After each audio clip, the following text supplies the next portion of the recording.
In January 2024, a small Japanese studio released a game that broke the internet. Within days, it had sold over 8 million copies. Everyone called it the same thing, Pokémon with guns. And everyone assumed that if Nintendo ever came knocking, it would be about stolen designs. They were completely wrong. When Nintendo finally sued the makers of Palworld, they didn't mention the creatures that looked suspiciously familiar. They didn't mention art, characters, or copied models. Instead, they reached for something far stranger, far more obscure, and potentially far more dangerous: gameplay patents. And that choice could reshape what every game studio on Earth is allowed to build. To understand why this is such a big deal, we need to separate two ideas that people constantly confuse. Copyright protects creative expression, the specific art, the music, a character's exact appearance. Patents are different. Patents protect inventions, methods, and systems. In gaming, that can mean the actual mechanics of how you play. Here's the thing everyone got wrong from the start. If Palworld's creatures really did copy Pokémon designs, that would be a copyright case. But Nintendo didn't file for copyright infringement. That tells us something important. Either they weren't confident the designs crossed the line, or they found a weapon they liked much better. That weapon was a set of Japanese patents. And here's the twist that makes lawyers raise their eyebrows. Some of the key patents Nintendo used were filed after Palworld had already launched. In Japan, you can file a divisional patent based on an earlier application, essentially carving out new specific claims from an older filing. So Nintendo, along with the Pokémon company, appears to have watched Palworld succeed, then shaped patent claims that would neatly describe exactly what Palworld does. It's a legal move that's technically allowed, but it feels a little like drawing the target around the arrow after it's already hit the wall. So what exactly do these patents cover? This is where it gets almost absurd. One patent describes a system for throwing an item in a virtual field to attempt to capture a character. Sound familiar?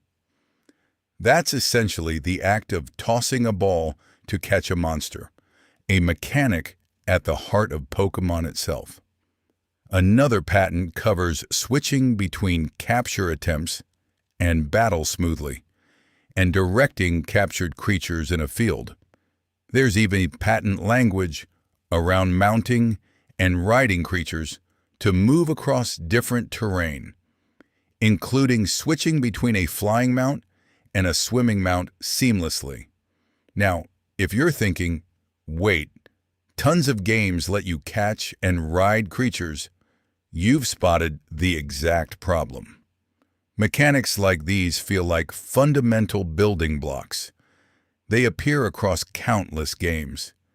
And that's precisely why granting one company legal ownership over them is so controversial.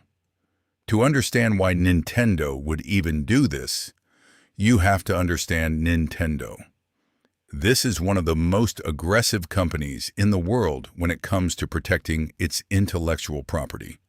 They've shut down fan games, emulators, and ROM sites. They've pursued individuals for millions of dollars. Nintendo does not bluff.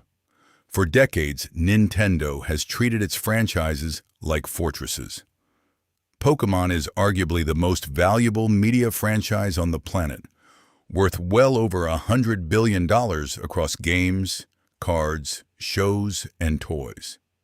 When something threatens that empire, Nintendo responds with overwhelming force.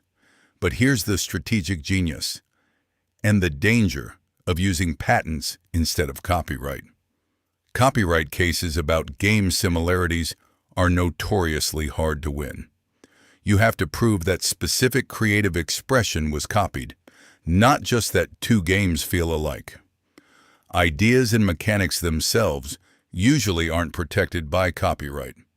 Patents flip that equation. If Nintendo holds a valid patent on a gameplay method, they don't have to prove Palworld copied their art at all. They only have to show that Palworld's systems fall within the boundaries of what the patent claims. It's a cleaner, sharper legal blade. And that's what has developers around the world genuinely worried. Because if these patents are upheld, the precedent could stretch far beyond Palworld. Studios might find themselves unable to include basic mechanics. Catching creatures, riding mounts, seamless battle transitions, without risking a lawsuit from Nintendo. Imagine being an indie developer with a small team and a big dream.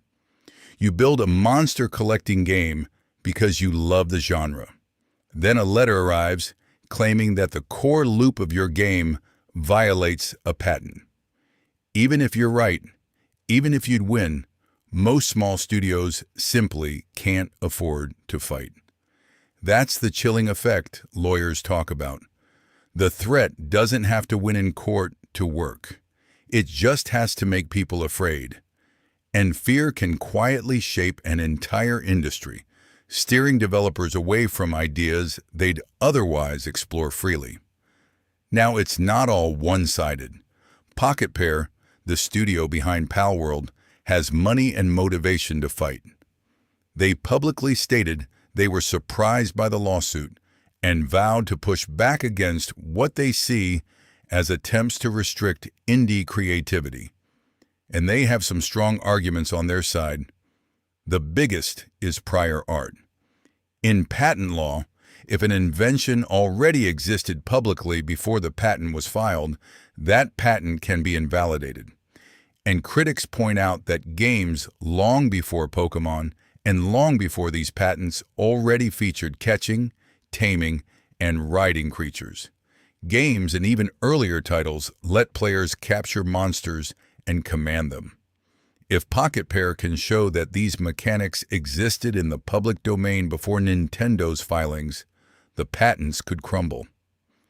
That's exactly the kind of evidence their lawyers are hunting for right now. There's also the question of how specific the patents really are. Broad patents that cover obvious ideas are more vulnerable to challenge. Narrow, hyper-specific patents are easier to defend, but easier to work around. Nintendo is walking a tightrope between claiming enough to hurt Palworld and claiming so much the patent gets thrown out. Interestingly, we've already seen Palworld respond in real time. After the lawsuit, the developers pushed updates that quietly changed certain mechanics. The way you summon creatures, for example, was altered, a strong hint that they're trying to design their way out of the patent's reach. That single detail reveals something profound about this whole fight. Patents don't just get argued in courtrooms. They actively reshape the games we play, forcing designers to redesign features not because the new version is better, but because the old version might be illegal. So where does this leave us? The case is unfolding in Japanese courts, and these things move slowly. It could take years to reach a final resolution, but the outcome carries weight far beyond Japan, because it could influence how companies everywhere think about patenting gameplay. If Nintendo wins decisively, expect a wave of gameplay patent filings as other big studios rush to lock down their own mechanics. The genre landscape could fragment, with fundamental ideas becoming private property. Creativity might narrow just as the industry needs it to expand. But if Pocketpair wins, or if the patents get invalidated, it sends the opposite message: that the building blocks of game design belong to everyone, that you can be inspired by a genre, iterate on it, and build something new without a giant crushing you for the audacity of trying. And that's the real story here. This was never really about whether one monster looked too much like another. It's about a much bigger question hiding underneath. Who gets to own an idea? Where's the line between protecting your creation and monopolizing an entire way of playing? Nintendo built its empire by being brilliant and by being ruthless. Pocketpair struck a nerve by proving a scrappy team could challenge giants. However this ends, it's forcing the entire industry to confront rules most players never even knew existed. The invisible laws quietly deciding what games can be. So keep watching this one, because the verdict won't just decide the fate of a single game. It could quietly rewrite the boundaries of creativity for an entire generation of developers. And the next great game you fall in love with might depend on which way this ruling goes. What do you think? Should any company be able to patent the way we catch a monster or ride a dragon? Or are these ideas simply too fundamental to belong to anyone? Let me know below. And if this untangled the story for you, consider subscribing for more deep dives into the hidden battles shaping the games we love.